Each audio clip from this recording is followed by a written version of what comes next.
Ayer os dejábamos cerrando el vídeo del Z32 contándoos que la historia del Z estaba pintando muy mal, porque el Z32 apenas se vendía y de hecho en 1996 se dejó de vender en Occidente. Eso no quita para que Nissan lo mantuviera en el mercado hasta 2001 en Japón, vendiendo cada vez menos unidades. Además, Nissan tenía un problema tremendo. De 1993 a 1998, en ese periodo de tiempo, durante 6 ejercicios, perdió dinero y estaba prácticamente en la quiebra, no tenía un duro. Aún así, los japoneses decidieron que tenían que seguir invirtiendo y empezaron a pensar en un sucesor para el Z centrado solo para el mercado japonés. Al mismo tiempo también seguían invirtiendo indescriptiblemente en el R390 para intentar ganar Le Mans, donde llegarían a alcanzar la tercera posición. No consiguieron conquistar el trofeo de las 24 horas francesas.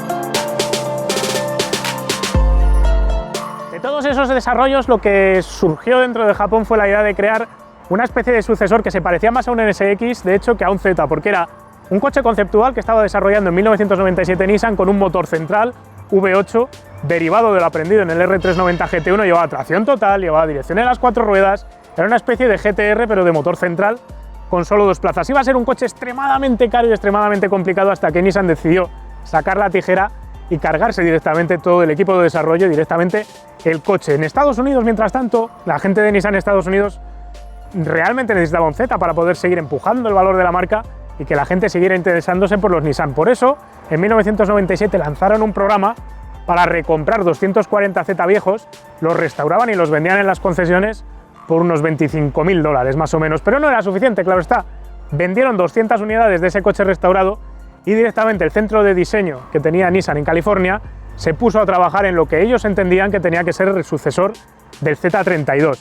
De esta manera crearon un concept car que se presentó a finales de 1998 a las concesiones, que era un coche con un motor de 2,4 litros longitudinal de 6 cilindros, muy básico, mucho más barato que el 300ZX anterior, pero también menos potente. Tenía 200 caballos y a nivel estético era un coche bastante suave, bastante orgánico, poco agresivo y poco tecnológico. Directamente desde Japón se decidió que ese no era el camino por el que querían ir. Y mientras Nissan preparaba el coche para intentar producirlo a nivel de Estados Unidos, presentándolo en el Salón de Detroit a principios de 1999, lo que no se sabía es que iba a llegar Carlos Ghosn como un torbellino, contratado como director general de Nissan después de que Renault saliera al rescate de la marca japonesa. Y nada más llegar, Carlos Ghosn decidió que tenía que hacer algo con respecto a Z, el modelo mítico de la compañía.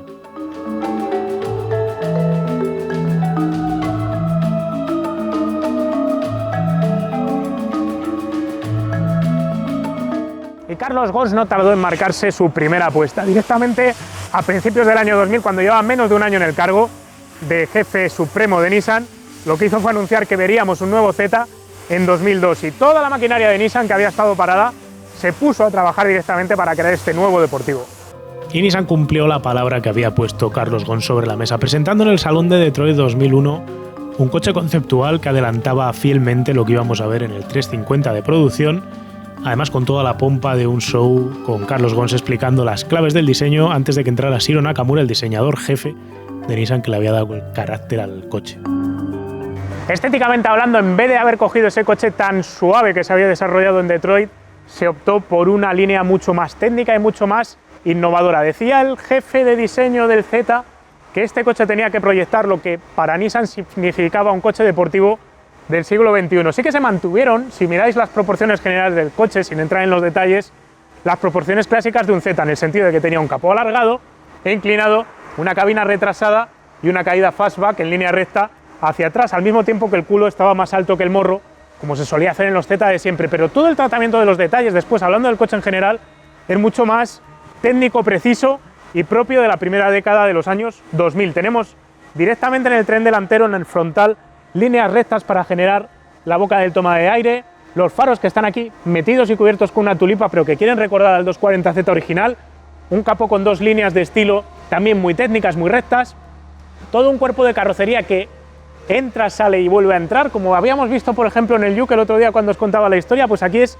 el mismo principio de diseño, trabajar con un todo que se puede ver claramente curvo desde la parte frontal del coche para generar ese bloque monosólido que parece esculpido de una única pieza de aluminio mecanizada. Las aletas salen a partir de ahí con una batalla muy amplia, muy larga, y ese músculo que generan al salirse de la carrocería se ve enfatizado por el hecho de que la carrocería se curve hacia adentro.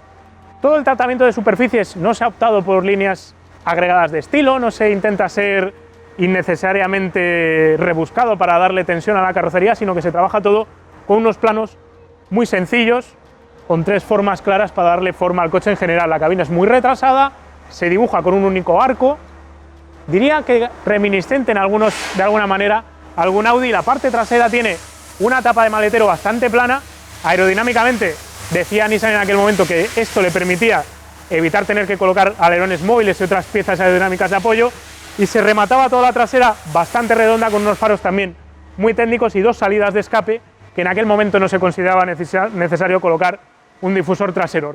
Curioso de indicar, por ejemplo, los alerones que tiene esta unidad fueron de serie para todas las unidades europeas que tenían un CX mejor que el resto de unidades que se vendían en el resto del mundo sin apoyos aerodinámicos. Este coche se quedaba en un CX de 0,29, el mejor de toda la saga Z hasta este momento.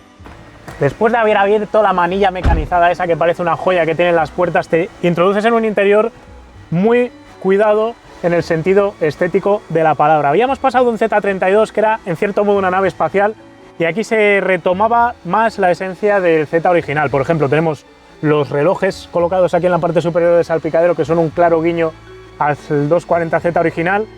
Y la posición de conducción, la verdad, sigue siendo la misma de toda la vida de los Zetas. Muy estirado, muy tumbado, con un volante que cae bien. La única pega que teníamos con esta columna de dirección es que es ajustable en altura, pero no es ajustable en profundidad.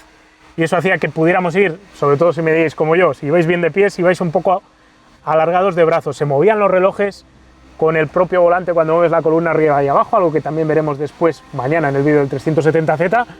Colocaron el cuentavueltas en posición central, un gran acierto aquí para controlar revoluciones, velocímetro a un lado, tenemos temperaturas para todo. Tal vez los materiales, y sin tal vez, no estaban tan bien cuidados como cabía esperar en un coche equivalente de la competencia, un Audi TT por ejemplo de los germanos, que tenían unos tactos de materiales un poco más finos. Teníamos un sistema de infoentretenimiento que con el tiempo se ha quedado también bastante obsoleto, climatización, solo se fabricó como 2 plazas estricto, los asientos agarran bien, son unas buenas butacas. Tal vez la visibilidad, sobre todo en el 3/4 trasero, estaba un poquito comprometida. Por lo demás, la única pega de ergonometría clara que teníamos en este coche es que la palanca de cambios quedaba originalmente claramente retrasada cuando ibas a cambiar, y cuando tenías que jugar para colocar cuarta era un poco como antiintuitivo, no terminabas de jugar bien con el cambio para poder colocar las marchas. Eso ya vais a ver, porque luego os lo va a contar Martín, aquí lo ha solucionado directamente con una palanca de la que de momento no vamos a hablar más.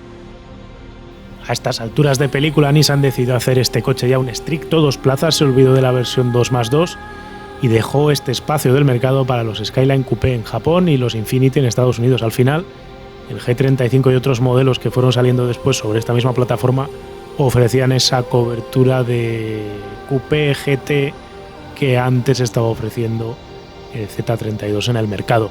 Eso sí, el maletero seguía siendo grande, molestado por una falsa barra de conexión entre torretas que en realidad es de plástico, pero es un testamento estético bonito de los diseñadores para lucir ahí una Z que se ve bien desde el cristal del portón posterior.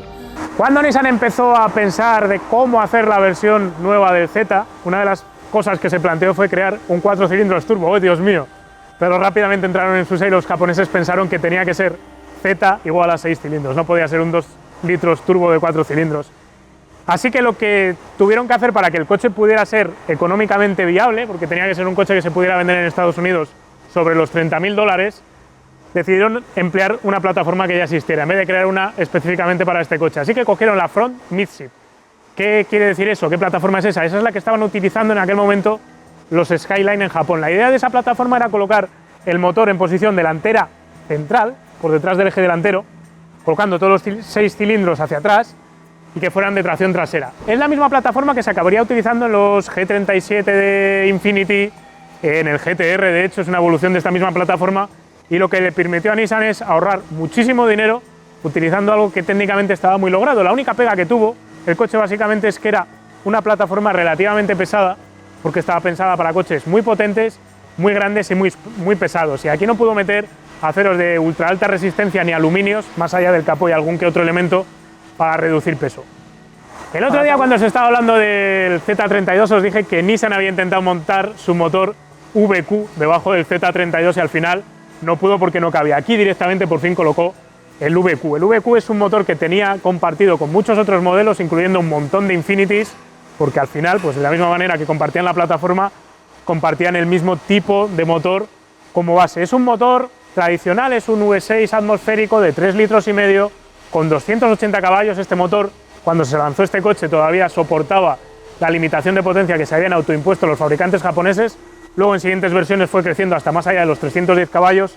Y es un motor curioso porque tiene un diámetro de pistón enorme, que os voy a poner aquí ahora encima, con una carrera cortita. Os voy a poner también el número, 90 y tantos por 80 y tantos, pero no me acuerdo ahora precisamente del número exacto.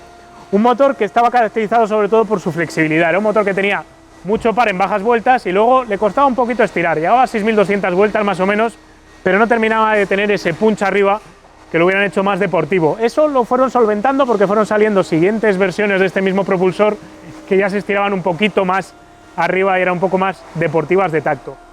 Lleva inyección tradicional, una admisión tradicional también, no lleva turbocompresor por ninguna esquina y estaba pensado sobre todo para que fuera barato de hacer correr y barato para vender en masa.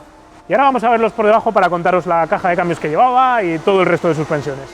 El motor estaba acoplado a una caja de cambios de 6 relaciones que mandaba su par a través de un árbol de transmisión, que lo veis ahí, que es de fibra de carbono. De esta manera lo que conseguía Nissan era reducir las masas inerciales cuando el motor iba girando y de esa manera se notaba que el motor era más ligero. Detrás tenemos un diferencial autolocante que funciona por un principio viscoso. Lo que lleva es un material viscoso que lo que va haciendo es que cuando tienes un problema de tracción se calienta el líquido que lleva dentro y eso hace que se bloquee. Por lo demás, voy a hablaros ahora de tema de suspensiones. Vamos a bajar un poquito el coche y así os explicamos. Luego, por tema de suspensiones, delante y detrás teníamos sistemas multibrazo. Delante llevamos un sistema multibrazo además bastante curioso. Tenemos 2 trapecios, 2 triángulos, uno inferior normal y uno superior que se consigue sacar, librar la rueda va aquí, y lo que hace es colocar este triángulo con este brazo extraño que forma parte de la mangueta para librar el neumático, para desplazarlo y tener aquí la bola que al final funciona. La geometría está muy bien controlada, mejor que con una McPherson. Luego teníamos frenos de 4 pistones Brembo, a los que no les faltaba precisamente mordiente. Todo lo demás era bastante parecido a lo que habíamos visto en el Z32. También es importante señalar que tenemos el triángulo inferior separado en 2 elementos y de esta manera conseguimos controlar también que el coche no cabecee tanto como cabeceaba el Z32 anterior, porque se evoluciona un poco la geometría y también se consigue aislar los movimientos longitudinales de la rueda y darle un poco más de confort en bacheo, aunque en este coche, luego Martín nos lo contará, esa comodidad la hemos perdido por unos soportes rígidos que llevamos ahí para ganar un poquito más de precisión. Yendo al tren trasero, pues lo que os decía antes, tenemos un sistema multibrazo, tenemos un elemento de aluminio forjado, de hecho los brazos delanteros también son de aluminio forjado, en un intento de quitar masas no suspendidas, pero además de este elemento, que es donde trabaja el muelle, tenemos por otro lado unos elementos tubulares que lo que sirven es para controlar pues, la convergencia y el movimiento inferior de la rueda, al mismo tiempo que tenemos el brazo superior también de aluminio forjado. Tenemos una pinza Brembo más pequeñita que las delanteras para terminar de redondear todo el conjunto. Y ahora lo que estáis viendo es que obviamente este coche de serie no está, y lo que vamos a hacer es meter a Martín para que nos cuente qué le ha hecho a su coche, básicamente.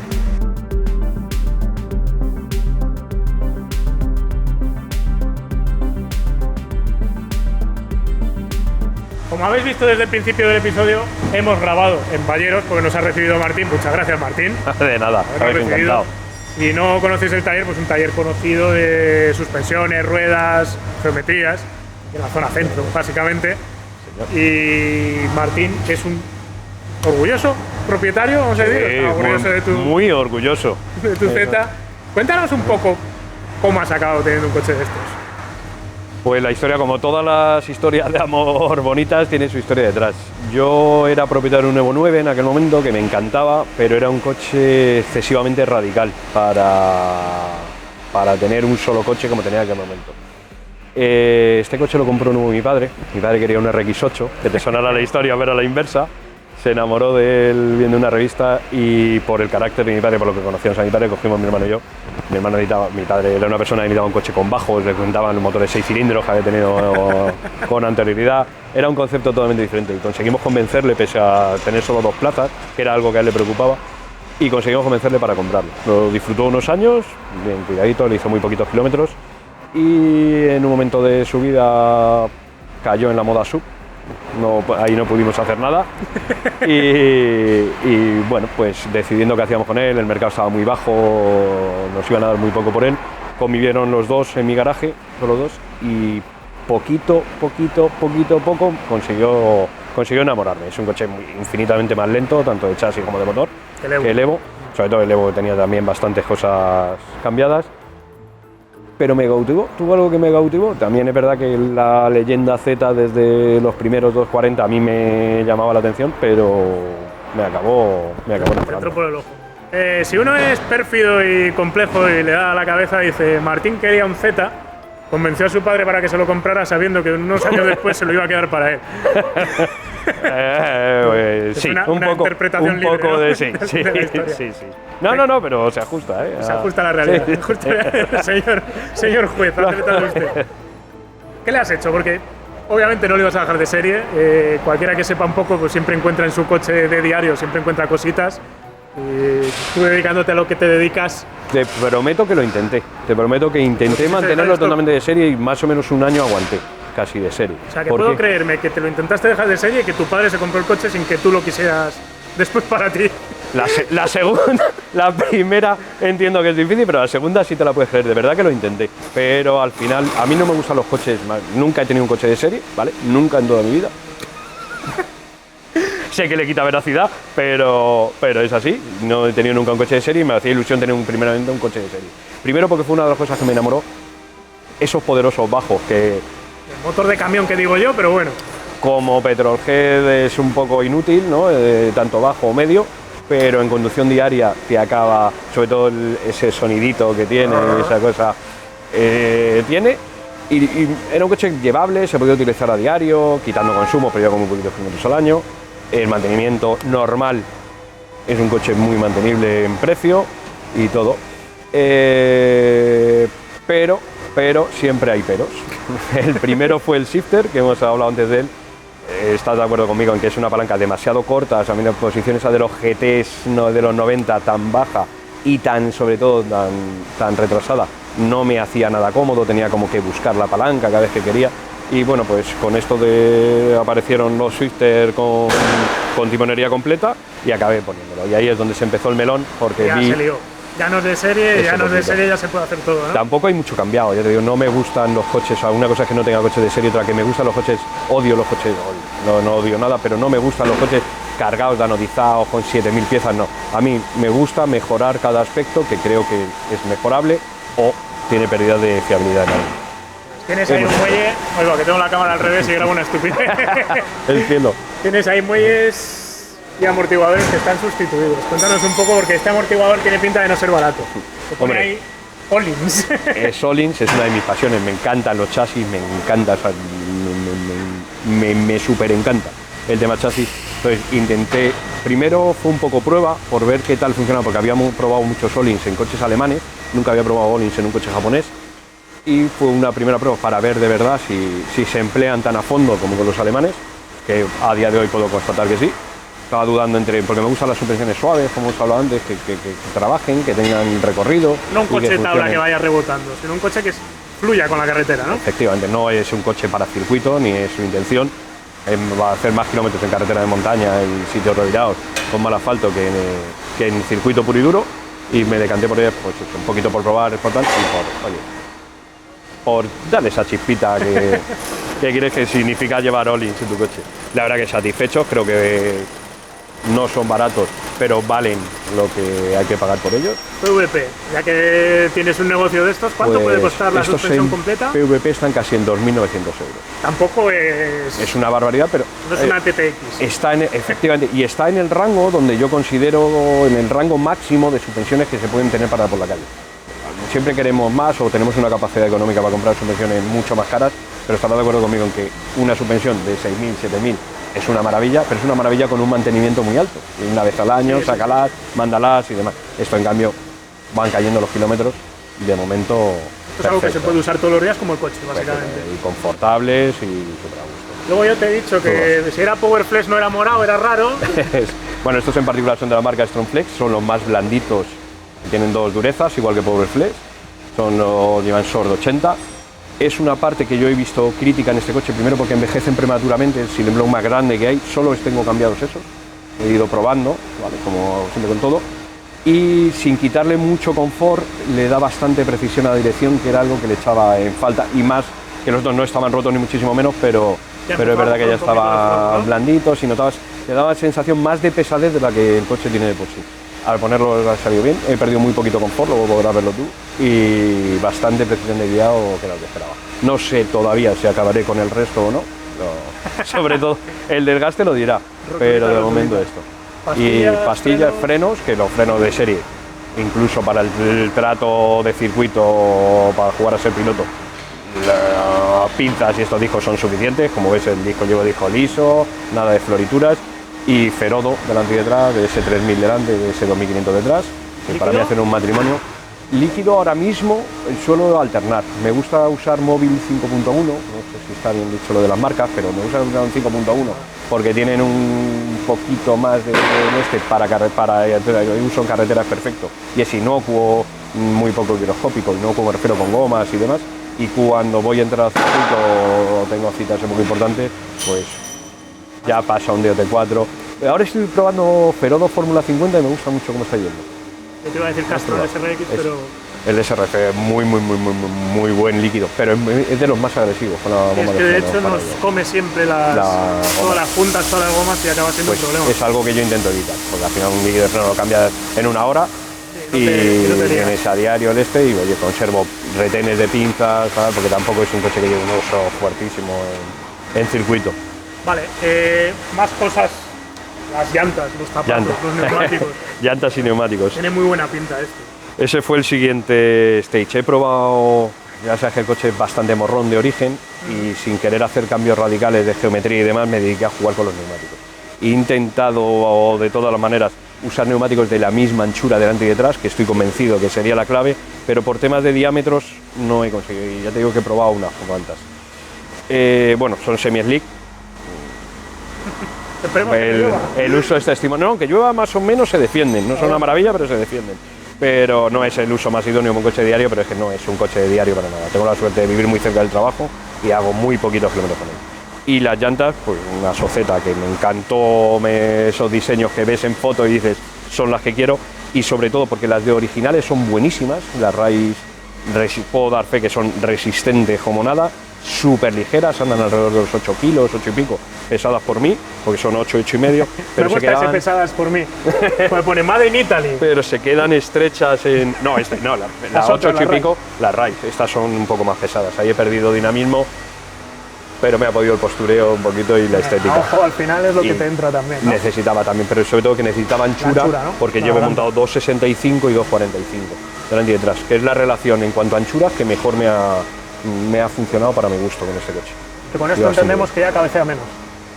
Aunque le falte ese último... No, vas a ver, yo sí, o sea, podría cambiar estabilizadoras, podría cambiar un montón de cosas, pero ahora mismo, según está el equilibrio, creo que uno de los siguientes pasos, bueno, aparte de intentar aligerarlo a la medida posible, va a ser el tren superior, el triángulo superior regulable, para poder jugar con la caída delantera con precisión, aunque sí, ya estamos en un grado 60, que está bastante bien. ¿Aquí de serie con qué se jugaba? ¿Con una excéntrica arriba no? No, aquí no son regulables. Atrás sí, unos brazos regulables, pero aquí solo podemos regular convergencia. Entonces me gustaría, sobre todo, por tener un poquito de precisión, que bueno, tiene 10 o 15 minutos de diferencia con una otra, y darle un pelín más de caída adelante para evitar eso que ese carácter subvirador que tiene de origen. Porque está embebido a posta para que la gente no tuviera un susto, básicamente. Era un poco la idea de los japoneses. Como yo creo que como el 90 y tanto por ciento de los coches, sobre todo tracción trasera en mercado. Vale, te voy a hacer una pregunta más complicada. La que quieras. De la gente que nos está viendo, estos coches estaban en 8.500, han empezado a subir, 10, 12, 14, está empezando la cosa ya a ponerse un poco más seria, pero sigue siendo un coche que si quieres una tracción trasera es muy goloso para comprarse. Es muy divertido. Es muy divertido. ¿Qué hay que mirarles a estos coches? Si te vas a comprar uno, ¿por dónde pecan? Pues mira, creo que es un coche muy fiable, muy fiable. Uno de los problemas que salten los electroventiladores, que son bastante caros y eres una pieza sobre todo propensa a romperse. El que si quieres ahora le podemos grabar, pero esto ya sí es económico, es el Silent Block del grupo trasero, uno grande que lleva que tiende a desfallecer. Estos que yo llevo cambiados y, hombre, motor, que si bien es cierto, lo hemos hablado, de motor, yo todos los casos que he visto rotos ha sido por falta de aceite. El motor tiene una peculiaridad, un defecto, porque en realidad es un defecto, es que tiene muy poco aceite para la cilindrada que tiene. Eso no llega a 5 litros ni por asomo, estamos en poco más de 4,5, que creo que es muy poco aceite para el este. Entonces, hay que cambiar aceite muy a menudo, pero tampoco hace falta un aceite con certificación NASA ni nada por el estilo, con un aceite sintético de calidad y joder, de una marca conocida. Y cambiarlo mucho más, algo más a menudo, como si fuera un turbo, ¿vale? Que para ser atmosférico tal. Pero del resto no es un coche que peque. Para el tema de los Silent Blocks, sobre todo del puente trasero, clon y ruiditos raros a la hora de acelerar cuando lo vayas a probar para detectarlo, ¿o realmente no se llega a notar en carga y retención? Hombre, sí, en estos delanteros prácticamente no, a no ser que estén, si están muy reventados sí, pero si están muy reventados lo vas a detectar, o sea, que estén esos sí hay que agacharse y ver un poquito más a ojo que pero que tampoco es una reparación que a mí me cortaría a la hora de comprar una unidad, quiero decir, porque no es fácil, económico relativamente, bueno, en automoción ya sabes que la palabra barato de automoción es, por desgracia, barato complicado. Para alguien que tiene un taller y sabe ya lo que cuestan las cosas, vamos a decir. Sí, pero que no es, o sea, quiero decir, es un coche que, joder, tiene un mantenimiento bastante agradecido, no es caro de manera fastidiosa, no son caras, los aceites lleva 5 litros, muchas cosas. Lo que sí es caro son piezas. Un faro, una aleta o un tal, son piezas que sí son caras a la hora de un golpe o algo similar, o reparaciones gordas, que sí tienen pues el precio que tenía en la época.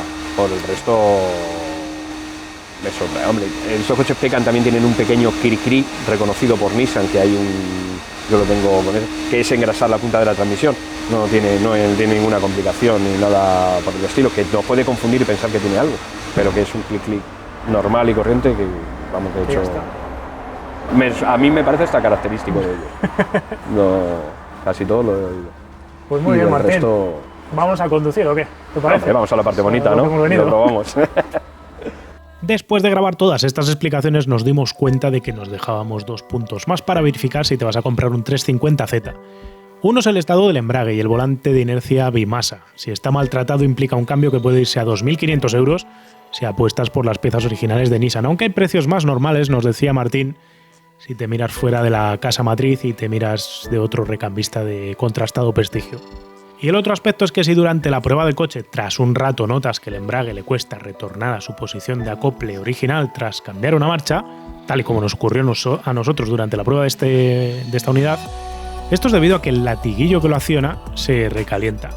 No es un problema en sí mismo, es una característica propia del coche que se puede evitar apantallando este latiguillo con cinta térmica y, a ser posible, cambiando directamente este latiguillo, además de apantallarlo, por uno inextensible. De esta manera solventas de todo el tema y el embrague va mucho más fino.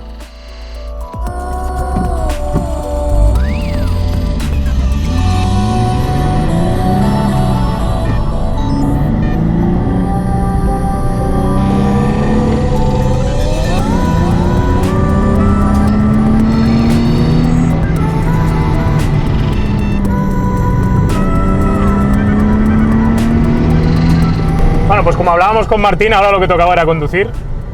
En su día, cuando me compré mi RX8, la primera opción para mí había sido comprarme un Z. Hubiera sido mi tercer Nissan deportivo seguido y era el coche que realmente me fui a ver y para el que estaba dispuesto a dejarme 8 años de crédito y esas cosas que se hacían por aquel entonces antes de la crisis. Me monté en el coche, me gustó, pero tenía un motor que recordaba yo que parecía que tenía más par de camión que de deportivo, que es lo que os comentaba antes, y no me terminaba de convencer. Y luego estaba el tema de las plazas traseras y la novia que tenía por entonces me dijo: cómpralo con 4 plazas, que es mejor, y encima el RX8 es más barato, y acabé con ello. Y ahora cada vez que pruebo un 50Z de estos, digo, pues la verdad es que este coche me hubiera gustado también.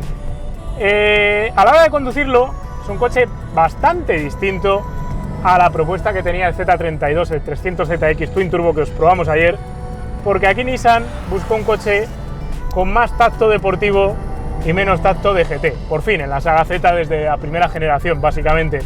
Así que hizo un coche más controlado en movimientos de suspensión, un poco más juguetón de la trasera, lo podías sacar acelerando, derrapando, pero al mismo tiempo, en algún momento alguien en la puesta a punto debió de pensar: esto puede ser peligroso para la gente, esto la gente se puede dar un toñazo, así que inscribieron en el coche un tren delantero que era bastante morrón, bastante subvirador. Eso hacía que fuera un coche calmado cuando hacías el burro en las entradas de las curvas y de esa manera no te mordía. Y para irte de atrás, para derrapar, lo que tenías que hacer era jugar a partir de la mitad de la curva y darle un buen achuchón al acelerador para aprovechar todo el par disponible del 3,5 litros de gasolina atmosférico, que no es poco. Un motor que suena a las mil maravillas, suena a V6 gordo, típicamente, no sé si decir americano, pero sí de una época de motores atmosféricos gordos que ya no vivimos. Hoy en día estamos acostumbrados a los 2 litros turbo y estas cosas turboalimentadas.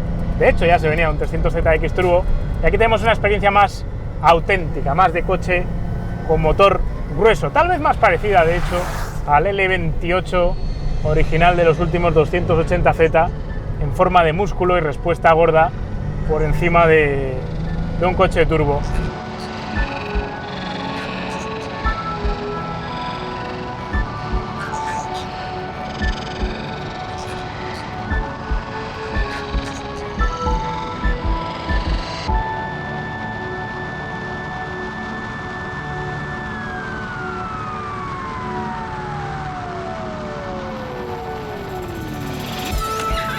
Los frenos Brembo ya de serie eran muy buenos, las pastillas eran más de ahorrar dinero que de cambiar todos los fines de semana, pero con cambiar, como ha dicho antes Martín, las pastillas por unas Ferodo, ya conseguías tener un poco más de mordiente y no eran unos discos que soportaran demasiado calor. El coche, la verdad es que sí que pesa un poquito más que sus rivales y eso también condicionaba un poco su comportamiento y el hecho de ir a tirarlo a las curvas. Y ahora permitidme que comente lo que ha hecho aquí Martín. Antes tengo que hablar de la dirección, por cierto, una dirección asistencia hidráulica bastante ligera, pero sobre todo muy comunicativa. Estos tiempos de un tren delantero donde el volante te hablaba, pues desgraciadamente ya han pasado. A principios de los años 2000, cuando salió este coche al mercado, pues sí que tenías esa información en el aro de cuando estabas arrastrando el morro, que, como os digo, era la principal pega de este coche a la hora de hacer conducción dinámica. Pero aquí Martín, hablando ya de esta unidad en concreto, realmente ha sabido atinar, metiendo estas gomas, metiendo esos silent blocks más sólidos en el tren delantero, cambiando la relación entre anchura de neumático delantero y trasero, y jugando con todos esos parámetros ha conseguido un coche que es bastante más directo del tren delantero, tiene menos intención de subir, aún le queda un poquito. Supongo que en un circuito, si eres muy burro, podrás meterlo en líos, pero sin llegar a ese extremo en una carretera de montaña donde antes con el Z te podías frustrar en las curvas lentas de segunda, donde se notaba más que era un pusher, que le arrastrabas el morro al entrar, ahora puedes meter volante y el coche gira y vas al gas y te acompaña en la trasera. Es una auténtica bendición como ha dejado este coche. De hecho, es un coche que me gusta más el talado del chasis. Mañana probaremos el 370Z, veréis el vídeo. Pero conociendo bien como conozco el 370Z, os diré que me gusta más este 50, porque es un coche que te deja notar más la carretera, que fluyes más con él, notas más los apoyos, notas más el tren delantero, notas cómo va haciendo las cosas y eso ayuda a entender lo que está haciendo el coche y a compartir más esa sensación de conducción deportiva todo el rato.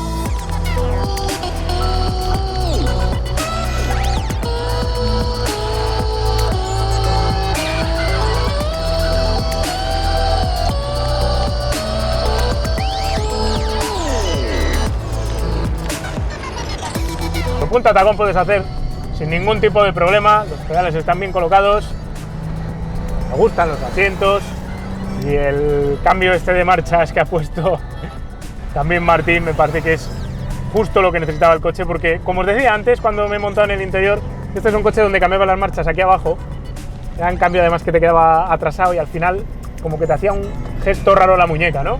Y ahora con este cambio realmente es mucho más agradecido, porque tienes un cambio inmediato, cortito, pero sobre todo bien colocado, movéis a un palmo del volante. Y te ayuda a jugar. Pero veis, puedo entrar frenando en las curvas, hacer ahí la reducción. No tienes miedo de que te espante de atrás, pero el morro se lo sigue tragando y sigue entrando en la curva. Seguro que también la suspensión Öhlins, que es de lo mejor que te puedes comprar de amortiguadores, también tiene mucho que decir en todos estos matices de comportamiento que os estoy contando.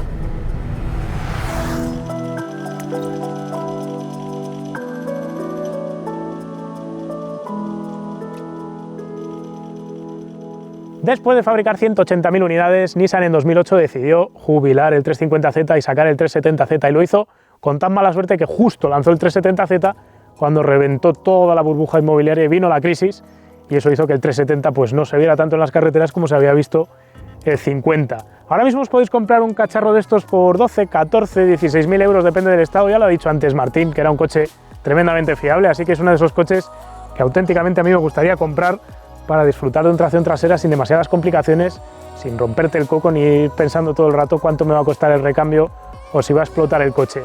Sea como sea, se cambió la generación, se pasó al siguiente modelo, y la verdad es que muchos de nosotros que estuvimos en la presentación del 370 lo vimos casi como si fuera una especie de reestilizado en vez de un cambio de generación completo. Pero auténticamente cambió un montón, cambió desde la batalla hasta el ancho de vía y el diseño en ciertos aspectos. En fin, esa es una historia que os vamos a contar mañana. Del 370Z os hablaremos en el último episodio de este especial Z. Yo lo que quiero hacer ahora es darle la enhorabuena a Martín, que está por ahí detrás, que no lo veis en la cámara, porque la verdad es que he dejado bastante redondo el 350Z, darle las gracias también. Y a vosotros solo os quiero decir que nos dejéis lo que os apetezca saber del 350Z, si os ha quedado algún detalle por preguntar, que lo dejéis en los comentarios, que nos dejéis un me gusta si os ha gustado el vídeo, que os suscribáis, todas esas cosas, y nos vemos mañana con el último vídeo de la serie Z. Un saludo.